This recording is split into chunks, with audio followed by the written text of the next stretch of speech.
In a major crackdown on narcotics, 2 drug peddlers were arrested at the Agartala Railway Station with a massive haul of 26 kg of dry cannabis. The recovered cannabis is worth at 3 lakh rupees, said the police.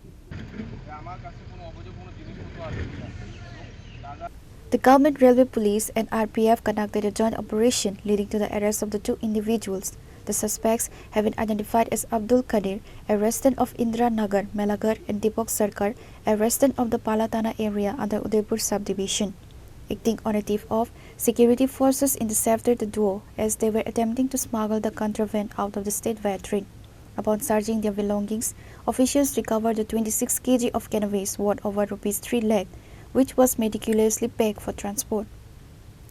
Agartala GRP&RPF officer Pankaj বিশ্বাস এবং আমাদের পার্শ্ববর্তী থানা RPF এর ASI Bimal নম এবং উভয় PS এর স্টাফরা মিলে আমাদের যে যৌথ চেকিং করছিলাম আগরতলা রেলওয়ে স্টেশন এবং তার আশপাশ এরিয়ায় চেকিং করার সময় আমরা দুজন লোক, একজনের নাম আব্দুল কাদের, তার বাড়ি মেলাগড়, আর ওর নাম দীপক দাস, তার বাড়ি পালাটানা এরিয়া কাকরাবন পিএস এর অন্তরে। তো ওদেরকে আমরা এই ট্রলি ব্যাগ এবং এই পিকটু ব্যাগগুলি নিয়ে এই এরিয়াতে পার্কিং এরিয়াতে ঘোরাফেরা করতে দেখে সন্দেহজনকভাবে আমরা তাদেরকে আটক করি এবং তাদের এই ব্যাগগুলি তল্লাশি করে উভয় সবগুলি ব্যাগ থেকে সর্বমোট 26 কেজি অবৈধ গাঁজা উদ্ধার করতে আমরা সক্ষম হই।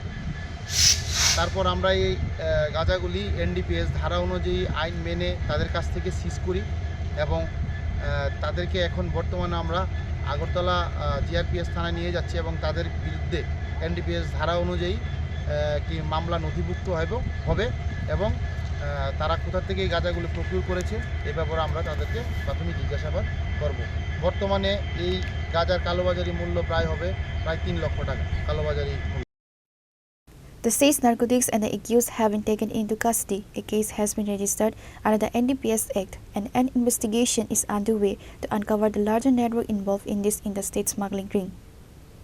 Reported by Pranav from Agartala, Chini, Khorang.